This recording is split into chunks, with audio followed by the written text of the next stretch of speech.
ನಾನು ಸತ್ಯನೇ ಹೇಳ್ತೀನಿ, ಇದು ಗ್ಯಾಮ್ಲಿಂಗ್ ಜಗತ್ತಿದು. ಇದು ದುಡ್ಡು ಹಾಕಿದ ತಕ್ಷಣ ಬಂದ್ಬಿಡುತ್ತೆ ಅಂತ ಹೇಳೋಕ್ಕಾಗಲ್ಲ. ಪರಿಶ್ರಮ ಇರುತ್ತೆ, ಬಟ್ ಅದೃಷ್ಟನೂ ಕೂಡ ಇರಬೇಕಾಗಲ್ಲ. ಆರೂರ್ ಜಗದೀಶ್ ಅಂದರೆ ಈ ಹುಡುಗರಿಗೆ ಗಂಡಸರಿಗೆ ಗೊತ್ತಿಲ್ಲ. ಆರೂರ್ ಜಗದೀಶ್ ಯಾರಂತ ಮನೇಲಿ ಹೆಂಗಸರು ಹೆಣ್ಮಕ್ಳಿಗೆ ಅವ್ರ ಹೃದಯನ ಕೆದ್ದಿದ್ದಾರೆ. ಇವರು ಅಷ್ಟರ ಮಟ್ಟಿಗಿದ್ದಾರೆ. ತುಂಬ ಖುಷಿ ಆಗ್ತಿದೆ. ಅಂದರೆ ಕೃಷ್ಣ ಗುರೂಜಿಯವರು ಮತ್ತು ಇವರು ಗಣೇಶ್ ಅವರು ಎಲ್ಲ ಸೇರಿ ಒಂದು ತಂಡವಾಗಿ ಬಂದು ಈ ಪ್ರೀತಿಗೆ ನಾನು ಏನು ಹೇಳಬೇಕು ಅಂತ ನನಗೆ ಗೊತ್ತಾಗ್ತಾ ಇಲ್ಲ. ಯಾವುದೋ ಜನ್ಮದ ಋಣ ಅನಿಸುತ್ತೆ. ಇವತ್ತು ಇವ್ರು ಬಂದು ನನ್ನ ಬರ್ತ್ಡೇಯನ್ನು ಆಚರಣೆ ಮಾಡಿದ್ದಾರೆ. ನನಗೂ ಅದು ಖುಷಿ ಇದೆ. ನಾನು ಆಗ ಸ್ಕೂಲಿಗೆ ಹೋಗುವಾಗ ಈ ಬೇಬಿ ಶಾಮಿಲಿ ಆ್ಯಕ್ಟ್ ಮಾಡ್ತಾ ಇರೋದನ್ನು ನೋಡ್ತಾ ಇದ್ದೆ. ಎಷ್ಟು ಚಿಕ್ಕ ಮಗು ಅಷ್ಟು ಚೆನ್ನಾಗಿ ಆ್ಯಕ್ಟ್ ಮಾಡುತ್ತೆ, ನಾನೇ ಆ್ಯಕ್ಟ್ ಮಾಡಬಾರ್ದು ಅನ್ನೋದು. ಬೇಬಿ ಶಾಮಿಲಿನೇ ಇಂಡಸ್ಟ್ರಿಗೆ ಬರೋ ಹಾಗೆ ಮಾಡಿದ್ದು. ಬೇಬಿ ಶಾಮಿಲಿ ನನಗೆ ಯಾವ ಸಂಬಂಧವೂ ಇಲ್ಲ. ಬಟ್ ಆ ಪಿಕ್ಚರೆಲ್ಲ ನೋಡ್ತಿದ್ವಲ್ಲ, ಬೇಬಿ ಶಾಮಿಲಿ, ಆಮೇಲೆ ಒಂದು ಹಾವು, ಒಂದು ಕೋತಿ, ಈ ಥರದ್ದೆಲ್ಲ ನೋಡ್ತಿದ್ವು. ಶಾಂಭವಿ, ಇದು ನಾನು ಯಾಕೆ ಆ್ಯಕ್ಟ್ ಮಾಡಬಾರ್ದು ಅಂತ. ಹಾಗಾಗಿ ನಾವು ಸ್ಕೂಲು, ಕಾಲೇಜು, ಆಮೇಲೆ ಹೈಸ್ಕೂಲ್ ಇದ್ದಾಗ ಈ ಆ್ಯಕ್ಟಿಂಗ್ ಮಾಡ್ತಾಯಿದ್ವಿ, ನಾಟಕಗಳು ಮಾಡ್ತಾಯಿದ್ವಿ. ಆಮೇಲೆ ಭಾಷಣಗಳನ್ನು ಮಾಡುವಂಥದ್ದು. ಆಮೇಲೆ ಎಲ್ಲ ಕಡೆ ಸ್ವಲ್ಪ ಹ್ಯೂಮರ್ ಆಗಿಯೇ, ಅಂದರೆ ಎಂಥದೇ ಏನೇ ಕಷ್ಟಗಳು ಏನೇ ಬಂದ್ರೂ ನಗುತ್ತಾ ಅದನ್ನು ಹೇಳಿ ನನ್ನೊಳಗೇ ಅದನ್ನು ಇಟ್ಕೊಳ್ಳುವಂಥ ಭಾವನೆ ಬಂತು. ಹಾಗೆ ಅದೊಂಥರ ಇದಾಯಿತು. ಅದಾದಮೇಲೆ ಎಲ್ಲರೂ ಹೇಳ್ತಾಯಿದ್ರೆ, ನೀನು ಹೀರೋ ಥರ ಕಾಣಿಸ್ತಾ ಇದೆಯಾ, ನೀನು ಹೀರೋ ಆಗ್ತೀಯಾ, ಹೋಗಿ ಆ್ಯಕ್ಟ್ ಮಾಡು, ಅದು ಮಾಡು, ಇದು ಮಾಡು ಅಂತ. ನಾನು ಮಿರರಲ್ಲಿ ನೋಡಿದೆ, ಹೀರೋ ಆಗ್ಬೋದಾ ಏನು ಅಂತ ಯೋಚನೆ ಮಾಡಿಕೊಂಡು ಅಮ್ಮನ ಹತ್ರ ದುಡ್ಡು ತೊಗೊಂಡು ಒಂದು 3,500 ರೂಪಾಯಿ ದುಡ್ಡು ತೊಗೊಂಡು ಬೆಂಗಳೂರು ಬಸ್ ಹತ್ಬಿಟ್ಟು ಆದರ್ಶ ಫಿಲ್ಮ್ ಇನ್ಸ್ಟಿಟ್ಯೂಟ್, ಕೋಲ್ಸ್ ಪಾರ್ಕ್, ಅಲ್ಲಿ ಪೇಪರಲ್ಲಿ, ಅದಕ್ಕಿಂತ ಹಿಂದೆ ಮಜಾ ಇತ್ತು, ಒಂದು ಪೇಪರಲ್ಲಿ ಆ್ಯಡ್ ಬಂದಿತ್ತು, ನೀವು ಸಿನಿಮಾ ಹೀರೋ ಆಗಬೇಕಂದ್ರೆ ಇಂಟರ್ವ್ಯೂ ಅಟೆಂಡ್ ಮಾಡಿ, ನಿಮಗೆ ಅವಕಾಶ ತೆರೆದಿರುತ್ತೆ, ಹಾಗೆ ಹೀಗೆ ಅಂತ ಇತ್ತು. ಆದರ್ಶ ಫಿಲ್ಮ್ ಇನ್ಸ್ಟಿಟ್ಯೂಟ್ ಎಲ್ಲ ನಮ್ಮ ಶಾರದಾ ಸ್ಪೋರ್ಟ್ಸ್ ಕ್ಲಬ್ ಅಂತ ನಮ್ಮ ಊರಲ್ಲಿ ಮುನ್ಕಿಂಜಡಲ್ಲಿದೆ. ಎಲ್ಲ ಫ್ರೆಂಡ್ಸ್ಗಳೆಲ್ಲ ಹೋಗೋ ನೀನು ಅಂತ ಹೇಳಿ ಎಲ್ಲ ಸಪೋರ್ಟ್ ಮಾಡಿದ್ರು. ಹಾಗೆ ನಮ್ಮ ಅಮ್ಮನ ಹತ್ರ ದುಡ್ಡು ಕೇಳಿದೆ, ಅಮ್ಮ ಕಳಿಸಿದ್ರು. ಬೆಂಗಳೂರಿಗೆ ಬಂದು ಕೋಲ್ಸ್ ಪಾರ್ಕು ಅಲ್ಲಿ ಬಂದೆ. ಇಂಟರ್ವ್ಯೂ ಅಂಥದ್ದೇನು ಮಾಡಲಿಲ್ಲ, ಯು ಆರ್ ಸೆಲೆಕ್ಟೆಡ್ ಅಂದ್ಬಿಟ್ರು. ಊರಿನವ್ರಿಗೇನು, ನನಗೇನು ಊರಿನವ್ರಿಗೇನು ಸೆಲೆಕ್ಟೆಡ್ ಅಂತ, ಇವನು ತುಂಬ ಜನ ಇದ್ದರು, ಅಲ್ಲಿ ಕಾಂಪಿಟೇಷನ್ ಇತ್ತು, ಇವನು ಸೆಲೆಕ್ಟ್ ಆದ ಅಂತ. ಅವ್ರು ಯಾರೇ ಬಂದರೂ ಅವ್ರು ಹಾಕ್ಕೋತಿದ್ರು. ಯಾಕಂದರೆ ಅವ್ರಿಗೆ ಸ್ಟೂಡೆಂಟ್ಗಳು ಬೇಕು, ಬೇರೆ ಬೇರೆ ಊರಿಂದ ಬರಬೇಕು, ಅವೆಲ್ಲ ಇರುತ್ತಲ್ಲ, ಟ್ಯಾಟಿಕ್ಸ್ ಅವ್ರದ್ದು ಇರುತ್ತೆ. ನಾನು ಆದರ್ಶ ಫಿಲ್ಮ್ ಇನ್ಸ್ಟಿಟ್ಯೂಟ್ ಜಾಯಿನ್ ಆದೆ. ಆಮೇಲೆ ನನ್ನಲ್ಲಿ ಹುಟ್ಟಿನಿಂದಲೇ ಒಂದು ಮನೆಯಿಂದ ದುಡ್ಡು ತೊಗೊಂಡು ಬರಬಾರ್ದು ಅಂತ. ಈಗ ಅಮ್ಮ ಕಷ್ಟಪಟ್ಟು ದುಡ್ಡು ಕೊಟ್ಟಿದ್ದಾರೆ, ನನ್ನ ಅರ್ನಿಂಗನ್ನು ನಾನೇ ಮಾಡಿ ನಾನೇ ಓದಬೇಕು ಅಂತ. ಅದು ಆ್ಯಕ್ಚುಲಿ ನಮ್ಮ ಊರಿನ ಮಣ್ಣಿನ ಗುಣನೇ ಹಾಗೆ. ನೀವು ಅಲ್ಲಿ ಉಡುಪಿ, ಮಂಗಳೂರು, ಕುಂದಾಪುರ ಆ ಭಾಗದಲ್ಲಿ SSLC ಆಯಿತು, ಫಸ್ಟ್ PU, ಡಿಗ್ರಿ ಆಯಿತು ಅಂದ ತಕ್ಷಣ ಸಂಪಾದನೆ ನಾನು ಮಾಡಬೇಕು ಅಂತ ಪ್ರತಿಯೊಬ್ಬ ಹುಡುಗನಿಗೂ ಅನಿಸುತ್ತೆ. ತಂದೆ ತಾಯಿಯಿಂದ ದುಡ್ಡು ತೊಗೊಂಡು ಬೆಳಿಬೇಕು ಅಂತ ಅನಿಸಲ್ಲ. ಎಲ್ಲ ಊರು ಬಿಟ್ಟು ಮುಂಬೈ ಹೋಗ್ತಾರೆ, ಇಲ್ಲ ದುಬೈಗೆ ಹೋಗ್ತಾರೆ, ಇಲ್ಲ ಬೆಂಗಳೂರು ಬರ್ತಾರೆ, ಇಲ್ಲ ಹುಬ್ಬಳ್ಳಿ, ಧಾರವಾಡ ಆ ಕಡೆ ಹೋಗ್ಬಿಡ್ತಾರೆ. ಅಂದರೆ ದುಡಿಮೆ, ನನ್ನ ದುಡ್ಡಲ್ಲಿ ನಾನು ಬದುಕಬೇಕು ಅನ್ನೋದು. ಹಂಗೆ ತುಂಬ. ಅದಕ್ಕೆ ನಮ್ಮ ಊರಲ್ಲಿ ನಾವು ಈಗ ಬೇಸಿಗೆ ಈ ಟೈಮಲ್ಲಿ ಹೋದಾಗ ಎಲ್ಲ ವಯಸ್ಸಾದವರೇ ಜಾಸ್ತಿ ಇರ್ತಾರೆ ಊರಲ್ಲಿ, ಮಕ್ಕಳೆಲ್ಲ ಬೇರೆ ಊರಲ್ಲೇ ಇರೋದು. ಹಾಗೆ ನನ್ನ ಜರ್ನಿ ಇಲ್ಲಿ ಶುರುವಾಯಿತು. ನಾನು ನಮ್ಮ ರಿಲೇಟಿವ್ ಹೋಟ್ಲಲ್ಲಿ ಕ್ಯಾಶಿಯರ್ ಕೆಲಸ ಮಾಡಿಕೊಂಡು ನೈಟಲ್ಲಿ, ಬೆಳಗ್ಗೆ ಆದರ್ಶ ಫಿಲ್ಮ್ ಇನ್ಸ್ಟಿಟ್ಯೂಟ್ ಮುಗಿಸಿ ಹೀರೋ ಆಗಬೇಕು ಅಂತೆಲ್ಲ 1 ವರ್ಷ ಮುಗಿಸಿದ್ವಿ. ಆಮೇಲೆ ಆಗ ಫೋಟೋ ಇಟ್ಕೊಂಡು ಎಲ್ಲ ಡೈರೆಕ್ಟ್ರು, ಪ್ರೊಡ್ಯೂಸರ್ ಹತ್ರ ಎಲ್ಲ ಹೋಗುವಂಥ ಕೆಲಸ. ಆಗ ನನಗೆ ಅತ್ಲಾಗ ಗಂಡಸು ಅಲ್ಲ, ಇತ್ಲಾಗ ಹುಡುಗನೂ ಅಲ್ಲ, ಆ ಮಧ್ಯ ಇದಿರುತ್ತಲ್ಲ ಸ್ಥಿತಿ. ಹಾಗಾಗಿ ಆಗಲ್ಲ. ಆಮೇಲೆ ಒಂದು ಸಲ ನೋಡಿದೆ, ನಾನು ಒಬ್ಬರು ಡೈರೆಕ್ಟ್ರಿಗೆ ಫೋಟೋ ಕೊಟ್ಟಿದ್ದೆ. ನೆಕ್ಸ್ಟ್ ಟೈಮ್ ಹೋಗುವಾಗ ಕಸದ ಬುಟ್ಟಿಯಲ್ಲಿ ಬಿದ್ದಿತ್ತದು. ಆಗ ನನಗೆ ಯೋಚನೆ, ನಾನು ಹೀರೋ ಮೆಟೀರಿಯಲ್ ಅಲ್ಲ ಅಂತ. ಪುನಃ ಹೋಗ್ಬಿಟ್ಟು ನನ್ನನ್ನು ನಾನು ಥಿಂಕ್ ಮಾಡಿಕೊಂಡು, ಅದಾದಮೇಲೆ ನಮ್ಮ ಆದರ್ಶ ಫಿಲ್ಮ್ ಇನ್ಸ್ಟಿಟ್ಯೂಟಲ್ಲಿ ವಿಶಾಲ್ ರಾಜ್ ಅಂತ ಇದ್ದರು ಕೊರಿಯೋಗ್ರಾಫರ್, ಅಲ್ಲಿ ನಮಗೆ ಡ್ಯಾನ್ಸ್ ಎಲ್ಲ ಹೇಳ್ಕೊಡ್ತಾಯಿದ್ರು. ಅವರೊಂದು ಸೀರಿಯಲ್ ಮಾಡ್ತಾಯಿದ್ರು, ಸೋಲು ಗೆಲುವು ಅಂತ. ಅದಕ್ಕೆ ಅಸಿಸ್ಟೆಂಟ್ ಡೈರೆಕ್ಟ್ರಾಗಿ ನನ್ನನ್ನು ಹಾಕ್ಕೊಂಡು, ನಮಗೇನು ಕೆಲಸ ಗೊತ್ತಿರಲಿಲ್ಲ. ಅವರೇ ಊಟ ಕೊಡಿಸ್ಬಿಟ್ಟು, ಅವರೇ ತಿಂಡಿ ಕೊಡಿಸ್ಬಿಟ್ಟು, ಅವ್ರ ಕಷ್ಟದಲ್ಲಿದ್ದರೂ ಕೂಡ ಅವ್ರ ಮನೇಲೂ ಒಂದು ತುತ್ತು ಹಾಕಿ, ಅಂದರೆ ಅದು ಹೆಂಗಾಗಿದೆ ಅಂದರೆ, ನಾನು ಹಿಂಗಿರೋಕ್ಕೆ ಕಾರಣನೇ ನನ್ನನ್ನೆಲ್ಲ ಇವ್ರು ಚೆನ್ನಾಗಿ ನೋಡ್ಕೊಂಡಿದ್ದಕ್ಕೆ. ಆಮೇಲೆ ಹೊಸವೆ ಅಂದ ತಕ್ಷಣ ಯಾರೋ ಬಂದು ಊಟಕ್ಕೆ ಹಾಕೋರು ನನಗೆ ಬೆಂಗಳೂರಲ್ಲಿ.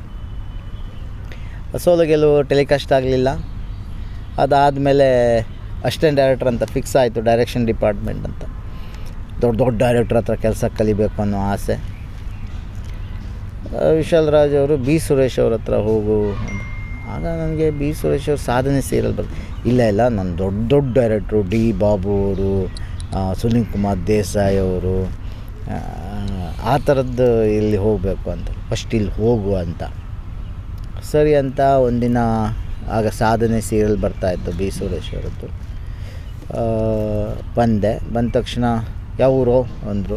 ಉಡುಪಿ. ಏನು ಹೆಸರು? ಜಗದೀಶ ಅಂದೆ. ಊರ ಹೆಸರು ಏನಕ್ಕೆ ಕೇಳಿದ್ರು? ಆರೂರು ಅಂದೆ. ಅಲ್ಲಿಂದ ಆರೂರು ಜಗದೀಶ ಆಯಿತು. ಆ್ಯಕ್ಚುಲಿ ನಾನು ಜಗದೀಶ ಅಂತ ಅಷ್ಟೇ ಇದ್ದಿದ್ದು. ಅದು ಫಸ್ಟ್ ಡೇ ಅಲ್ಲಿ ಆಯಿತು. ತಿಂಡಿ ತಿನ್ನು ಅಂದರು, ಊಟ ಮಾಡು ಅಂದರು. ಕೆಲಸ ಮಾಡ್ತಾನೇ ಇದ್ದೆ. ಆಗ ಯಾರೂ ಕೆಲಸ ಕೊಡ್ತಾ ಇರಲಿಲ್ಲ, ಯಾಕಂದರೆ ಟೀಮಲ್ಲಿ ಅಷ್ಟೊಂದು ಜನ ಇದ್ದರು. ನನಗೆ ಊಟ ತಿಂಡಿ ತಿನ್ನೋಕ್ಕೆ ನಾನು ಇಲ್ಲಿ ಬಂದ ಅಂದ್ಕೊಂಡು ಸೀದಾ ರೂಮಿಗೆ ಬಂದವನು. ಆ್ಯಕ್ಚುಲಿ ಊಟ ತಿಂಡಿನೇ ಇಲ್ಲ, ಆ್ಯಕ್ಚುಲಿ ಯಾರೋ ಕೊಟ್ಟರಷ್ಟೇ ಮಾಡುವಂಥದ್ದು. ಬಂದವನು ನಾನು ಕೆಲಸಕ್ಕೆ ಹೋಗಲಿಲ್ಲ. 2 ದಿನ ಆಯಿತು. ಅದು ಯಾರು S T D booth number ಕೂಡ, ಆಗ ಪೇಜರ್ ಕಾಲ ನಿಮ್ಗೆ ಗೊತ್ತು. ಎಸ್ ಟಿ ಡಿ ಬೂತಿಗೆ ಫೋನ್ ಮಾಡಿಬಿಟ್ಟು ಫೋನ್ ಬಂತು ಅಂತ. ನಮ್ಮದೊಂದು ಬ್ಯಾಚುಲರ್ ರೂಮು. ಕರೆದ ಹುಡುಗ. ಹೋದರೆ ಬಿ ಸುರೇಶ್. ಯಾರು ಕೊಟ್ಟರು ಗೊತ್ತಿಲ್ಲ. ಮುಚ್ಕೊಂಡು ನಾಳೆ ಬೆಳಿಗ್ಗೆ ಇರಬೇಕು. ಸೀದಾ ಶೂಟಿಂಗ್ ಸೆಟ್ಟಿಗೆ ಹೋದೆ. ತೊಗೊಳ್ಳೋ ಸ್ಕ್ರಿಪ್ಟು ಕೆಲಸ ಇಲ್ಲ ಅಂತಿದ್ದೆ. ಸ್ಕ್ರಿಪ್ಟ್ ತಗೋ ಅಂದರು, ರೀಡಿಂಗ್ ಬರ್ಕೋ ಅಂದರು. ಆ ಸ್ಕ್ರಿಪ್ಟು ಇದ್ದಿದ್ದು ಸಕ್ರೆಬೇಲ್ ಶ್ರೀನಿವಾಸು. ಅವ್ರು ನೋಡು, ಇವನು ಹೈ ಇನ್ಫ್ಲುಯೆನ್ಸಲ್ಲಿ ಬಂದುಬಿಟ್ಟನೆ ಇವನು ಅಂತ. ಯುವರಾಜ್ ಭಟ್ ಇದ್ದಿದ್ರು. ಆಮೇಲೆ ಈ ದುನಿಯಾ ಸೂರ್ಯ ಆಗ ಸೆಟ್ ಕೆಲಸ ಮಾಡ್ತಾಯಿದ್ರು. ಅಲ್ಲಿಂದ ನಾನು ಕೆಲಸ ಕಲ್ತ್ಕೊಂಡು ಆಮೇಲೆ ಈಗ ಸಕ್ರೆಬೇಲು ಹಂಗೆ ಗುರೈಸಿದ್ರಲ್ಲ, ಆಮೇಲೆ ಅವರನ್ನೂ ಪ್ರೀತಿಯಿಂದ ಅವ್ರ ಜೊತೆನೂ ಹೊಂದಿಕೆ ಮಾಡಿಕೊಂಡು ಎಲ್ಲ ಚೆನ್ನಾಗಿ ಸಾಧನೆ ಸೀರಿಯಲ್ ಆಯಿತು. ಆಮೇಲೆ ಟಪೋರಿ ಅಂತ ಬಿ ಸುರೇಶ್ ಅವ್ರದ್ದು ಸರ್ದು ಆ ಸಿನಿಮಾದಲ್ಲೂ ಕೆಲಸ ಮಾಡಿದೆ. ಅದಾದಮೇಲೆ ಗುಪ್ತಗಾಮಿನಿ ನಿರ್ದೇಶನ ಅದರದ್ದೇ. ಆಮೇಲೆ ಇನ್ನೊಂದು ನಿರ್ದೇಶನ ಗುಪ್ತಗಾಮಿನಿ ಆದಮೇಲೆ ಅರುಂಧತಿ, ಅಶ್ವಿನಿ ನಕ್ಷತ್ರ. ಅದಾದಮೇಲೆ ಸ್ವಂತ ಪ್ರೊಡಕ್ಷನ್ ಹೌಸ್ ಜಿ ಕನ್ನಡ. ಅಷ್ಟೊತ್ತಿಗೆ ಇ ಟಿ ವಿ ಕನ್ನಡದಲ್ಲಿದ್ದೆ. 15 ವರ್ಷ ಇ ಟಿ ವಿ ಕನ್ನಡ. ಅದಾದಮೇಲೆ ಜಿ ಕನ್ನಡ, ಶುಭವಿವಾಹ, ಜೋಡಿ ಹಕ್ಕಿ, ಅದು ನಮ್ಮ ಪ್ರೊಡಕ್ಷನ್ದು. ಜೊತೆಯಲ್ಲಿ ಪುಟ್ಟಕ್ಕನ ಮಕ್ಕಳು, ಭೂಮಿ ಬಂದ ಭಗವಂತ, ಈಗ ಆದಿಲಕ್ಷ್ಮಿ ಪುರಾಣ. ಇದ್ರಗಳ ಮಧ್ಯೆ ತುಂಬ ಸಲ ಸಿನಿಮಾ ಮಾಡೋಕ್ಕಂತೆಲ್ಲ ಟ್ರೈ ಮಾಡಿದೆ. ಯಾರೋ ಪ್ರೊಡ್ಯೂಸರ್ ಬರೋದು, ಇನ್ನೇನು ಸಿನಿಮಾ ಇನ್ನೇನು ಹೋಗುತ್ತೆ ಅನ್ನೋ ಅಷ್ಟೊತ್ತಿಗೆ ಅಲ್ಲಿ ಯಾರ್ದೋ ಫ್ಲಾಪ್ ಆಗೋದು. ಪ್ರೊಡ್ಯೂಸರ್ ಅಯ್ಯೋಯ್ಯೋ ಆ ಸಿನಿಮಾನೇ ಫ್ಲಾಪ್ ಆಗೋಯ್ತು, ನಮ್ದು ಹೆಂಗೋ ಏನೋ ಅಂದ್ಕೊಂಡು ಇವ್ರ ಭಯ ಇದರಲ್ಲಿ. ಆಮೇಲೆ ಇನ್ನೊಂದು ಏನು ಅಂದರೆ, ನಾನು ಸತ್ಯನೇ ಹೇಳ್ತೀನಿ, ಇದು ಗ್ಯಾಮ್ಲಿಂಗ್ ಜಗತ್ತಿದು. ಇದು ದುಡ್ಡು ಹಾಕಿದ ತಕ್ಷಣ ಬಂದುಬಿಡುತ್ತೆ ಅಂತ ಹೇಳೋಕ್ಕಾಗಲ್ಲ. ಪರಿಶ್ರಮ ಇರುತ್ತೆ, ಬಟ್ ಅದೃಷ್ಟನೂ ಕೂಡ ಇರಬೇಕಾಗತ್ತೆ. ಈಗ ಒಂದು ನಮ್ಮದಷ್ಟೇ ಅಲ್ಲ, ಹೋಟ್ಲ ಬಿಸ್ನೆಸ್ ಇರ್ಬೋದು, ಅಂಗಡಿ ಇರ್ಬೋದು, ಇನ್ನೊಂದು ಇರ್ಬೋದು, ಮತ್ತೊಂದು ಇರ್ಬೋದು. ಪರಿಶ್ರಮ ಇದ್ರೂ ಲಾಸ್ ಯಾಕಾಗುತ್ತೆ ಅಲ್ವಾ? ಸೇಮ್ ಥಿಂಗ್ ಇಲ್ಲಿ ಸಿನಿಮಾದಲ್ಲಿ ಏನಂದರೆ, ಕೋಟಿ ದೊಡ್ಡ ಮಟ್ಟದ ಅಮೌಂಟ್ ಅಂದಾಗ ಲಾಸ್ ಆಗೋದು ದೊಡ್ಡ ಮಟ್ಟದಲ್ಲಾಗುತ್ತೆ. ಲಾಭ ಬಂದರೂ ದೊಡ್ಡ ಮಟ್ಟದಲ್ಲೆಲ್ಲ ಲಾಭ ಬರುತ್ತೆ. ನಾನು ಯಾರೇ ಪ್ರೊಡ್ಯೂಸರ್ ಬಂದರೂ ಅವ್ರಿಗೆ ಸತ್ಯವಾದದನ್ನೇ ಹೇಳ್ತೀನಿ. ಇಂಡಸ್ಟ್ರಿ ಹೀಗೇ ನಡೀತಿರುತ್ತೆ, ಹೀಗೆ ಅವ್ರ ಸತ್ಯ ಏನಾಗುತ್ತೆ, ಅವರಿಗೆ ಕಹಿ ಆಗಿಬಿಡುತ್ತೆ. ಅಯ್ಯೋ ಬೇಡಪ್ಪ ಅಂತ ಹೋಗ್ಬಿಡ್ತಾರೆ. ಅದೇ ಇನ್ನೊಬ್ಬರ ಹತ್ರ ಹೋದಾಗ, ಇಲ್ಲ ಸರ್ ಅಲ್ಲಿ ಬರುತ್ತೆ, ಇಲ್ಲಿ ಬರುತ್ತೆ, ಅಲ್ಲಿ ಬರುತ್ತೆ, ಅಲ್ಲಿ ಇನ್ನೊಂದು ಕಡೆಯಿಂದ ಬರುತ್ತೆ, ಅದೆಲ್ಲ ಮಾಡಿಕೊಡ್ತೀವಿ ಸರ್ ಅಂತ ಹೇಳ್ಬಿಟ್ಟು ಅವ್ರದ್ದೊಂದು 5 ಕೋಟಿ ಸಿನಿಮಾ ಅಂದರೆ 4 ಕೋಟಿ ಫಸ್ಟೇ ಹಾಕ್ಕೊಂಡು, ಆಮೇಲೆ ಸರ್ ಈ 4 ಕೋಟಿ ತೆಗಿಬೇಕಾದ್ರೆ ಇನ್ನೂ 1 ಕೋಟಿ ಅಲ್ಲಿ ಹಾಕಬೇಕು ಸರ್ ಅಂತ ಇನ್ನೊಂದು 6 ಕೋಟಿ ಫಿಕ್ಸ್ ಮಾಡಿಬಿಡ್ತಾರೆ. ನಾವು ಹಂಗೆ ಮಾಡಲ್ಲ.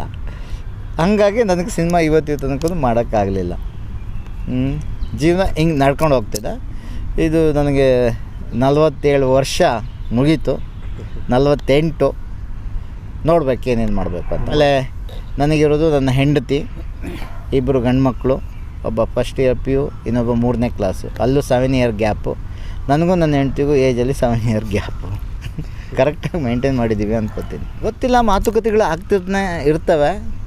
ಅದು ಯಾವಾಗ ಅಂದರೆ ಇನ್ನೇನು ಸಿನಿಮಾ ಶೂಟಿಂಗಿಗೆ ಹೋಗಿ ಕಂಪ್ಲೀಟ್ ಆದಮೇಲೆ ಸಿನಿಮಾ ಆಯಿತು ಅಂತ ಹೇಳಬೇಕು, ಬಿಟ್ಟರೆ ಅದಕ್ಕಿಂತ ಮುಂಚೆನೇ ಊಟಕ್ಕಿಂತ ಮುಂಚೆ ಬಾಳೆಲೆಯನ್ನು ಹರ್ದ್ಕೊಂಡಂಗೆ ಆಗುತ್ತೆ. ಯಾಕಂದರೆ ಯಾವುದು ಗ್ಯಾರಂಟಿ ಇರೋಲ್ಲ. ಅಂದರೆ ಇವತ್ತಿನ ಮನಸ್ಥಿತಿಗಳು ಸ್ವಲ್ಪ ಬೇರೆ ಥರ ಇದೆ. ಹಾಗಾಗಿ ಸೀರಿಯಲ್ಲು ಮತ್ತು ಸಿನಿಮಾದಕ್ಕೆ ವ್ಯತ್ಯಾಸ, ಸಿನಿಮಾ ಒನ್ ಟೈಮ್, ಆಮೇಲೆ ಸಿನಿಮಾ ಒಂದು ಸಲ ಮಾಡಿ ಹಿಂಗೆ ನೋಡಿದಾಗ ಇನ್ನೇನೋ ಚೇಂಜಸ್ ಮಾಡ್ಬೇಕಂತ ಚೇಂಜಸ್ ಮಾಡೋಕ್ಕಾಗಲ್ಲ.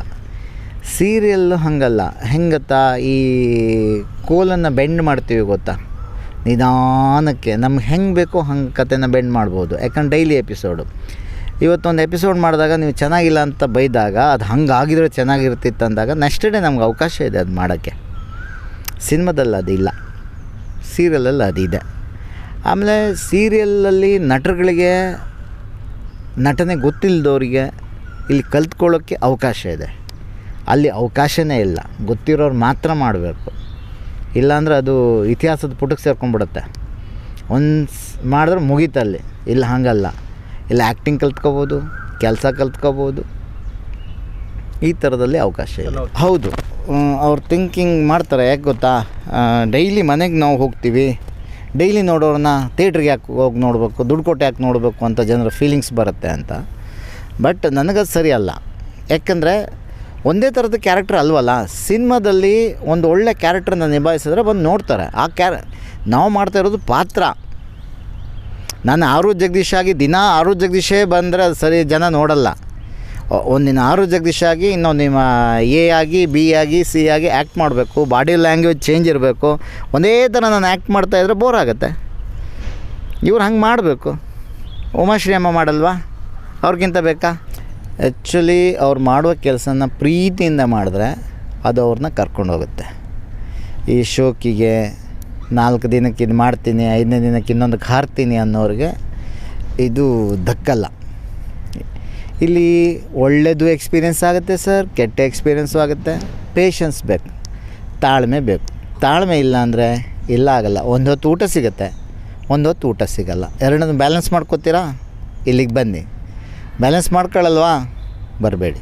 ಆರೂರು ಜಗದೀಶ್ವರ್ ಅಂದರೆ ನಂಗೆ ತುಂಬ ಇಷ್ಟ. ತುಂಬ ಅಂದರೆ ಒಂಥರ ಅದು ಹೇಳ್ಕೊಳಕ್ಕಾಗಲ್ಲ. ಅವ್ರ ಮೇಲೆ ಭಾಳ ಒಂದು ಇದಿದೆ. ಮತ್ತು ಇದಲ್ಲ, ನನಗೆ ಪರಿಚಯ ಆಗಿದೆ. ಪ್ರತಿಯೊಂದು ಬರ್ತ್ಡೇಗೂ ಬಂದು ನಾನು ಅವ್ರು ಬೇಡ ಅಂತಾರೆ, ನಾವು ಒತ್ತಾಯಪೂರ್ವಕವಾಗಿ ಅವ್ರನ್ನ ಇದು ಮಾಡಿಕೊಂಡು ಮಾಡ್ತಾಯಿದ್ದೀನಿ, ಅವಕಾಶ ಮಾಡಿಕೊಡ್ತಾರೆ. ಮತ್ತು ಇಂಥವರೆಲ್ಲ ನಮ್ಗೆ ಪರಿಚಯ ಆಗಿದ್ದು ಅದೇನೋ ಒಂಥರ ಈ ಮಾಣಿಕ್ಯ ಸಿಕ್ಕಂಗೆ ಆಗಿದೆ ನಮಗೆಲ್ಲ. ನಿಜ ಹೇಳ್ಬೇಕಂದ್ರೆ ನಮ್ಮ ಸೌತ್ ಕೇಂದ್ರ ನಮ್ಮ ಮನೆ ಹತ್ರನೇ ಆಗುತ್ತೆ ಅವ್ರದ್ದು ಹೆಚ್ಚು ಕಮ್ಮಿ. ಆದರೂ ಅವ್ರದ್ದೆಲ್ಲ ಒಂದು ಇದು ನೋಡಿದರೆ ತುಂಬ ಖುಷಿ ಆಗುತ್ತೆ. ಅವ್ರ ಬಗ್ಗೆ ಯಾರ ಕೇಳಿದರೆ, ಕೆಲವ್ರು ನಿಮ್ಗೆ ಆರೋಗ್ಯ ಜಗದೀಶ್ ಗೊತ್ತಲ್ಲ ಅಂತ ಕೇಳಿದಾಗ ಅವಾಗ ಹೇಳ್ಕೊಳ್ಳೋಕೆ ತುಂಬ ಹೆಮ್ಮೆ ಆಗುತ್ತೆ. ಆಯಿತಾ, ಅವ್ರ ಮನಸ್ಸಲ್ಲಿ ಅದಿಲ್ಲ. ನಾನು ಪರೀಕ್ಷೆ ಮಾಡಿದೆ, ನಾನು ಇನ್ನೂ ಚಿಕ್ಕವನೇ ಅಂತಿದ್ದಾರೆ ಅವರು, ನನಗೇನು ಗೊತ್ತಿಲ್ಲ ಚಿಕ್ಕವನೇ ಅಂತಿರ್ತಾರೆ.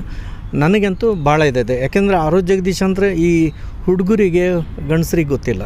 ಆರೂರು ಜಗದೀಶ್ ಯಾರಂತ ಮನೇಲಿ ಹೆಂಗಸರು ಹೆಣ್ಮಕ್ಳಿಗೆ ಅವ್ರ ಹೃದಯನ ಕೆದ್ದಿದ್ದಾರೆ. ಅವರು ಅಷ್ಟರ ಮಟ್ಟಿಗಿದ್ದಾರೆ. ಮತ್ತು ಜೊತೆಯಲ್ಲಿ ಆಮೇಲೆ ಈಗ ಪುಟ್ಟಕ್ಕನ ಮಕ್ಕಳು, ಆಮೇಲೆ ಈಗಲೂ ನಡೀತೆ. ಇದು ಸೂಪರ್ ಇದೆ, ತುಂಬ ಚೆನ್ನಾಗಿದೆ. ಯಾರೋ ಈಗ ನಾನು ಕೆಲವೊಂದು ಕಡೆ ನೋಡ್ತಿರ್ತೀನಿ, ಮಾತಾಡ್ತಿರ್ತಾರೆ, ಏನೇನೋ ಮಾತಾಡ್ತಿರ್ತಾರೆ. ಯಾಕೆ ಅವ್ರ ಮನೆ ಸ್ಟೋರಿ ಅಂತ, ಅವ್ರ ಮನೆ ಸ್ಟೋರಿ ಅಲ್ಲ, ಆರೂರು ಜಗದೀಶ್ ಅವ್ರ ಸ್ಟೋರಿ ಮಾತಾಡ್ತಾ ಇರ್ತಾರೆ. ಅವ್ರು ಬರೆದಿರೋದು, ಅವ್ರು ಇದ್ರದ್ದು ಅಂತೂ ನಿಜವಾಗ್ಲೂ ಹೇಳ್ಬೇಕಂದ್ರೆ ನನಗೆ ತಿಳಿದ ಮಟ್ಟಿಗೆ ನಮ್ಮ ಕರ್ನಾಟಕದ ಹೀರೋನೇ ಇವ್ರು ಅನಿಸುತ್ತೆ ನನಗೆ. ಅಂದರೆ ಅಲ್ಲಿ ಮಟ್ಟಿಗೆ ಅಂದರೆ ಈಗಂದರೆ ನಿಜ ಹೇಳಬೇಕಂದ್ರೆ ನಾವು ಈ ಒಂದು ಹೋಟ್ಲಿಗೆ ಹೋದಾಗ ಆ ಹೋಟ್ಲ್ ಚೆನ್ನಾಗಿ ಅದಿದಂತೆ, ಆ ಹೋಟ್ಲಲ್ಲಿ ಅಡುಗೆ ಮಾಡೋಂದಿರುತ್ತದು, ಆ ರುಚಿ, ಅವ ಅಡುಗೆ ಯಾವ ರುಚಿ ಮಾಡ್ತಾನಿದಂತ ಆ ಹೋಟ್ಲ ಓನರ್ ಹೆಸರು, ಆ ಹೋಟ್ಲ್ ಓನರ್ ಬರ್ತು, ಅಡುಗೆ ಬಟನ್ ಹೆಸರು ಯಾರು ಹೇಳಲ್ಲ. ಹಾಗೆ ನಮ್ಮ ಆರೂರು ಜಗದೀಶ್ ಸ್ಕ್ರೀನ್ ಹಿಂದೆ ಎಂತಿಂತ ಇದು ಮಾಡಿ ಭಾಳ ಸ್ಟ್ರಿಕ್. ನಾನು ತುಂಬ ಜನ ಕೇಳಿದ್ದೇನೆ, ಕೆಲಸದಲ್ಲಿ ಎಷ್ಟಿದ್ರೆ ಭಾಳ ಸ್ಟ್ರಿಕ್ ಆಗಿರ್ತಾರೆ, ಭಾಳ ಇದು ಅಂಥೇಳಿ ಎಲ್ಲರೂ ಹೇಳ್ತಾರೆ. ಆದರೆ ಅದ್ರ ತಕ್ಕ ಅವರು ಕೆಲಸ ಮಾಡ್ತಾರೆ. ಅಂದರೆ ಅವ್ರ ಜೊತೆ ಮಾಡಿದವರು ಎಲ್ಲರೂ ಬೆಳಕಿಗೆ ಬಂದಿದ್ದಾರೆ, ಎಲ್ಲರೂ ಒಂದು ಲೆವೆಲ್ ಇದ್ದಾರೆ, ಒಂದು ಪೊಸಿಷನ್ ಇದ್ದಾರೆ. ಅಂದರೂ ಅವ್ರು ಮಾಡಿದ್ದು ಯಾವುದು ಫೇಲ್ ಆಗಲ್ಲ ಅಂತ ಅನ್ನೋದು ನಂಬಿಕೆ ನನಗಿದೆ. ಖಂಡಿತ ನಾನು ಏನು ಹೇಳ್ತೀನಿ ಅಂದರೆ, ಈಗೊಂದು ಕಷ್ಟ ಇದ್ದಾಗ ಇಂಥ ದೇವಸ್ಥಾನಕ್ಕೆ ಹೋದ್ರೆ ನಿಂಗೆ ಪರಿಹಾರ ಆಗ್ತಿದೆ ಅಂತಾರೆ ಜ್ಯೋತಿಷರು. ಹಾಗೆ ಈ ಬೆಳಿಬೇಕನ್ನೋರನ್ನ ನಾನು ಹೇಳಿರ್ತೀನಿ ಇವರಿಗೆ, ಹೋಗ್ರಿ ಅವ್ರ ಹತ್ರ ಹೇಳಿದ. ಅವ್ರು ಏನಂತಂದರೆ ಅವರು ಒಂದು ನೋಡ್ತಾರೆ, ಚಾನಲಿಗೆ ಕಳಿಸ್ತಾರೆ. ಅದು ಸಿಲೆಕ್ಟ್ ಆದಮೇಲೆ ನಾ ಹೇಳಿದ್ರೆ ಅಂತಲ್ಲ, ಹಾಗೆ ಅವ್ರು ಇದಾದರೆ ಗ್ಯಾರಂಟಿ ಇದು ಮಾಡ್ತಾರೆ. ನನಗೆ ಯಾರು ಗೊತ್ತಿರ್ತಾರೆ ಕೇಳ್ಕೊಳ್ಳಿ, ಇವ್ರಿಗೆ ಕಳಿಸ್ತೀನಿ ಸರ್ ಇವರೊಂದು ಹಿಂಗಿದೆ ಅಂತ. ಅವರು ಅದನ್ನ ಟೆಸ್ಟ್ ಮಾಡ್ತಾರೆ. ಟೆಸ್ಟ್ ಮಾಡಿದ ಈ ಹೋಟ್ಲಾಗ ಆದರೂ ಅಷ್ಟೇ, ಅಡುಗೆ ಬಟ್ಟನ್ನು ಕಳಿಸಿದ್ರೆ ಅವ್ನು ಟೇಸ್ಟ್ ಇದ್ದರೆ ಅವ್ನು ಇಟ್ಕೊಳ್ತಾರೆ, ಎಲ್ಲರೂ ಅವ್ನು ಮನೆಗೆ ಕಳಿಸ್ತಾರೆ. ಯಾಕಂದರೆ ಹೋಟ್ಲ್ ವ್ಯವಹಾರ ಹಾಳಾಗತ್ತಲ್ಲ, ಅದೇ ರೀತಿ ಇವ್ರದ್ದು ವ್ಯವಹಾರ ಹಾಳಾಗಬಾರ್ದು, ನಾನು ಬೆಳ್ಕೊಂಡು ಹೋಗಬೇಕು ಅನ್ನೋದು ತುಂಬ ಇದೆ. ನಾನು ಕೇಳಿದೆ ಅವರಿಗೆ, ಸರ್ ಏನಿದು ಎಲ್ಲ ಉಡುಪಿಯವರೆಲ್ಲ ಹೋಟ್ಲು ಬಾರ್ ಇದು ಮಾಡ್ತಾರೆ, ನೀವು ಬಂದು ಇದಕ್ಕೆ ಅಂತಂದ್ರೆ ಅದೇ ಹೇಳ್ತಾರೆ. ಸೇಮ್ ಸ್ಟೋರಿ ನನಗೆ ಹಿಂದೆನೇ ಹೇಳಿದರು, ಹಿಂಗೆ ಹೀರೋ ಆಗಬೇಕು ಮುಂದೆ ಆಗಲಿಲ್ಲ, ಅದಕ್ಕೆ ಈಗ ಡೈರೆಕ್ಟ್ರ್ ಆಗಿದ್ದೀನಿ ಅಂತ. ತುಂಬ ಖುಷಿಯಾಗುತ್ತಿದೆ. ಅವರೊಂದು ನನಗೆ ಹತ್ತಿರಕ್ಕಾಗಿದ್ದು ನನಗೆ ತುಂಬ ಹೆಮ್ಮೆ ಇದೆ. ಆಯಿತಾ, ನಮ್ಮ ದಕ್ಷಿಣ ಕನ್ನಡಕ್ಕೆ ಒಂದು ಮಾಣಿಕ್ಯ ಅಂತ ನಾನು ಹೇಳ್ತೀನಿ ಅವ್ರಿಗೆ. ಮೊದಲನೇದಾಗಿ ಏನು ಇವತ್ತೊಂದು ದಿನ ನಾವು ಆರೂರು ಜಗದೀಶ್ ಅವರು ಅವರ 47ನೇ ವರ್ಷದ 47 ಬಿಟ್ಟು ಈಗ 48 ಕಾಲಿಟ್ಟಿದ್ದಾರೆ. ಅವರಿಗೆ ಮೊದಲನೇದಾಗಿ ಹುಟ್ಟುಹಬ್ಬದ ಶುಭಾಶಯವನ್ನು ಕೋರ್ತಾ, ಇವರು ಏನು ಇಲ್ಲಿವರೆಗೂ ಮಾಡ್ಕೊಂಬರ್ತಾ ಇದ್ದಾರೆ, ಹಲವಾರು ಯಶಸ್ವಿ ಧಾರಾವಾಹಿಗಳನ್ನು ಮಾಡ್ಕೊಂಬರ್ತಾ ಇನ್ನೂ ಅದ್ಭುತವಾಗಿ ನೂರಾರು ಕಲಾವಿದರನ್ನು ಬೆಳೆಸ್ತಾ ಇದ್ದಾರೆ. ತುಂಬ ಖುಷಿಯಾಗುತ್ತೆ. ಜೊತೆಗೆ ಏನು ನಮ್ಮ ಕೃಷ್ಣ ಗುರೂಜಿ ಇದ್ದಾರೆ, ಅವರ ಮುಖಾಂತರ ನನಗೆ ಪರಿಚಯ ಆದರು, ನಮಗೆ ಆಫೀಸ್ಗೂ ಕೂಡ ಬಂದರು. ನನಗೆ ಅವರ ಬಗ್ಗೆ ತುಂಬ ಅಪಾರವಾದ ಗೌರವ. ಯಾಕೆ ಅಂದರೆ ಒಂದು ಸ್ಟ್ರೈಟ್ ಫಾರ್ವರ್ಡು, ನೇರ ನುಡಿ ನೇರ ಮಾತು, ಈ ಥರ ಇರುವಂಥ. ಈಗ ನಾವು ಅದೇ ಒಂದು ಆ್ಯಂಗಲಲ್ಲಿ ಇರೋದರಿಂದ ಬೇಗ ಕನೆಕ್ಟ್ ಆಗ್ತೀವಿ ನಾವು. ಯಾರು ಒಬ್ಬ ನೇರ ನುಡಿ ಇರ್ತಾರೆ ಅವರು ಬೇಗ ಕನೆಕ್ಟ್ ಆಗ್ತಾರೆ. ನನಗೆ ತುಂಬ ಖುಷಿ ಆಗ್ತಾಯಿದೆ ಇವತ್ತೊಂದು ದಿನ ಅವ್ರ ಜೊತೆಲಿ ನಾವು ಬೆರೀತಾ ಇರೋದ್ರಿಂದ. ಅವ್ರು ಮಾಡುವಂಥ ಕೆಲಸ ಇರ್ಬೋದು, ಪ್ರಾಮಾಣಿಕತೆಗೆ ಮಾನ್ಯತೆಯನ್ನು ಕೊಡ್ತಾರೆ, ಬೆಳೆಯೋಕ್ಕೆ ಆಸ್ಪದವನ್ನು ಕೊಡ್ತಾರೆ, ಹಲವಾರು ಕಲಾವಿದರನ್ನು ಬೆಳೆಸ್ಕೊಂಡು ಬರ್ತಾ ಇದ್ದಾರೆ. ನಾನು ಈಗ ಅವರ ಆಗುಹೋಗುಗಳು ಅವ್ರು ಯಾವ ರೀತಿ ಬಂದರು ಅಂತ ನಾನು ಕೆಲವು ಅವರ ಮಾತಿನಲ್ಲಿ ಕೇಳಿದೆ.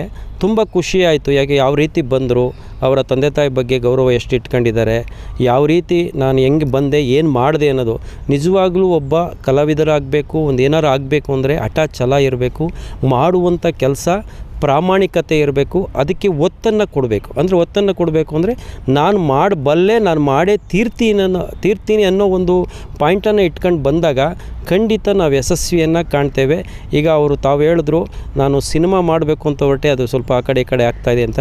ನಾನು ಕೂಡ ಹೇಳ್ತಾ ಇದ್ದೆ, ನಮ್ಮ ಸಂಸ್ಥೆ ಕಡೆಯಿಂದ ಎಲ್ಲ ನಮ್ಮ ಆತ್ಮೀಯರ ಕಡೆಯಿಂದ ಹೇಳ್ತಾ ಇದ್ದೀನಿ, ಮುಂದಿನ ದಿನದಲ್ಲಿ ಅವರು ಒಳ್ಳೆ ಸಿನಿಮಾ ಮಾಡಿ ನಮ್ಮ ಕರ್ನಾಟಕಕ್ಕೆ ಒಳ್ಳೆ ಹೆಸರನ್ನು ಕೊಡಲಿ, ಅವರು ಕೂಡ ಇನ್ನೂ ಉನ್ನತವಾಗಿ ಬೆಳೀಲಿ, ಆರ್ಥಿಕವಾಗಿ ಬೆಳೀಲಿ, ಜೊತೆಗೆ ಅವರ ಜೊತೆ ಇರುವಂಥವ್ರಿಗೆಲ್ಲರನ್ನೂ ಬೆಳೆಸಲಿ ಅಂತ ನಾನು ಖಂಡಿತ ಆಶಿಸ್ತೀನಿ. ಹಾಗೆ ನಮ್ಮ ಆತ್ಮೀಯರಂಥ ಗುರೂಜಿಯವರು ಅವರಿಗೆ ಬೆನ್ನೆಲುಬಾಗಿ ನಿಂತಿದ್ದಾರೆ, ಇವರು ಕೂಡ ಅವರು ಬೆನ್ನೆಲುಬಾಗಿ ನಿಂತಿದ್ದಾರೆ ಅಂತ ನನ್ನ ಭಾವನೆ. ಹಾಗಾಗಿ ಇನ್ನೂ ಉನ್ನತವಾಗಿ ಅವರು ಕೆಲವ್ರನ್ನೆಲ್ಲನ ತುಂಬ ಒಂದು ಒಳ್ಳೆಯ ಒಂದು ಇರುವಂಥವ್ರಿಗೆ, ಕಲಾವಿದರು ಅಂತ ಇರುವಂಥವ್ರಿಗೆ ಇವ್ರ ಹತ್ರ ಕಳಿಸಿ, ಇಂಥ ಒಬ್ಬ ಹೆಣ್ಮಗು ಇದ್ದಾಳೆ, ಇಂಥ ಒಂದು ಹುಡುಗ ಇದ್ದಾನೆ, ಅವ್ರಿಗೆ ಆ್ಯಕ್ಟಿಂಗು ಮಾಡೋಕ್ಕೆ ಅವಕಾಶ ಕೊಡಿ ಅಂತ ಹೇಳ್ಕೊಂಡು ಇವರು ಕೂಡ ಅವ್ರಿಗೆ ಆಸ್ಪದನ ಕೊಟ್ಟು ಅದನ್ನು ಮಾಡ್ಕೊಂಡು ಹೋಗ್ತಾ ಇದ್ದಾರೆ. ಖಂಡಿತ ಬೆಳೀಲಿ, ಇನ್ನೂ ಉನ್ನತವಾಗಿ ನಮ್ಮ ಆರೂರು ಜಗದೀಶ್ ಅವರು ಇನ್ನೂ ಉನ್ನತವಾಗಿ ಬೆಳೀಲಿ ಅಂತ ನಾನು ಹಾರೈಸ್ತಾ ಇದ್ದೇನೆ.